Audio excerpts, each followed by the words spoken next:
रक्षा मंत्री चंद्रशेखर, उन्होंने रामचरित मानस को पोटेशियम साइनाइड बताया। देखिए, जो लोग किसी भी मज़हब के मानने वालों के जज्बात को ठेस पहुंचाते हैं, हम उनके साथ नहीं हैं। ये रामचरितमानस बहुत पुराना ग्रंथ है और हिंदू भाई उसको एक अपने धार्मिक किताब भी समझते हैं और उसमें आस्था रखते हैं। आस्थाओं के बारे में चोट पहुंचानी नहीं चाहिए। और ये भी सच है कि अगर किसी आदमी ने कोई बात कही है, चाहे सनातन के लिए कही हो, चाहे रामचरितमानस के लिए कही हो, ये उसकी पर्सनल राय है। यहाँ न जाने कितने मज़हब के मानने वाले लोग हैं, 120 करोड़ हिंदुस्तानी की जनता है। वो किसके लिए एक अकेला आदमी क्या कह रहा है, उसका ना तो गठबंधन से कोई मतलब है, ना उसकी पार्टी से कोई मतलब है।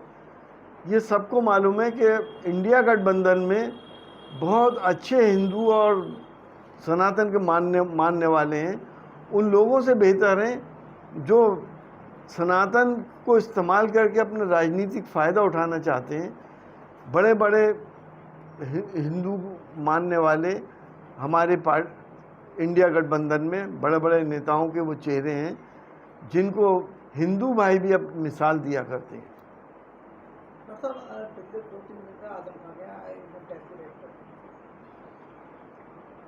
ये सवाल जो आप मुझसे पूछ रहे हैं, पूरे हिंदुस्तान को मालूम है कि ये रेट क्यों पड़ी है, क्या वजहें हैं और क्या निकला।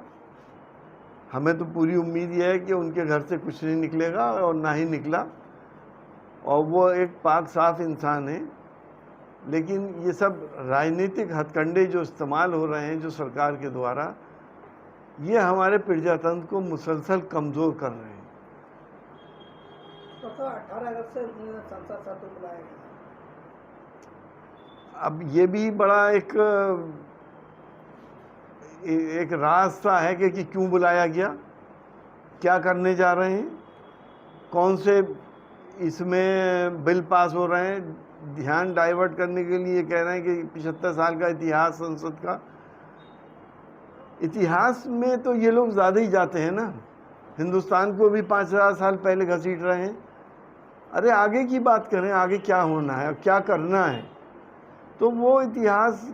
और लेकिन ये तो सिर्फ मुझे लगता है कि इन्होंने फेस सेविंग के लिए ये बात कह दी है, मकसद कुछ और होगा। कौन सा बिल पास करेंगे, पहले आप ही सब लोगों ने इस बात को कहा था कि एक देश और एक इलेक्शन या यूसीसी, या हो सकता है कानून में अमेंडमेंट कुछ करा के कुछ ऐसे हालात पैदा कर दें कि हमारे देश में सिर्फ 2 ही पार्टियां रहें, लोकल पार्टियों को नुकसान हो जाए। ये भी हो सकता है, क्योंकि जब से इंडिया गठबंधन बना है एनडीए का ग्राफ बहुत तेज़ी से नीचे आ रहा है, हर दिन ग्राफ इनका गिर रहा है। तो उसको देखते हुए ये इस सेशन के बाद पार्लियामेंट ही डिसॉल्व कर दें और चुनाव का ऐलान हो जाए। कुछ भी हो सकता है। ये लोग बड़े अनप्रिडिक्टेबल लोग हैं, इनको देश से या देश की तरक्की से, देश की जनता से तो कुछ लेना देना है नहीं, ना ही देश के विकास से, ना देश के किसान से, ना देश के छात्रों से। इनको तो अपनी पीठ थपथपानी है। चाहे हमारे वैज्ञानिक कुछ काम करें तो ये अपनी पीठ थपथपा लेते हैं, हमारी जनता अगर कुछ काम ऐसा कर ले तो ये अपनी पीठ थपथपा लेते हैं। हर जगह अपने आप को ला के सामने खड़ा करते हैं। ऐसा इतिहास में पहले कभी नहीं हुआ। प्रधानमंत्री तो और भी बहुत हुए, लेकिन हमने ऐसे माहौल कभी नहीं देखे, ना सुने। तो ये क्या इस वक्त क्या करें, ये हम अभी कह नहीं सकते। डॉक्टर साहब, INDIA ने लिस्ट जारी की है पत्रकारों की, बैन किया है। बीजेपी आपातकाल की याद दिला रही है, इमरजेंसी की याद दिला रही है और ट्विटर वॉर चल रहा है, क्या कहेंगे? तो आप, पूरा देश जानता है कि ये वो पत्रकार हैं जो बीजेपी के इम्प्लांट किए हुए पत्रकार हैं। ये बीजेपी की ही बात करते हैं, और अगर अपोजिशन वाला कोई बात करता है तो ये बीजेपी के प्रवक्ता बन जाते हैं।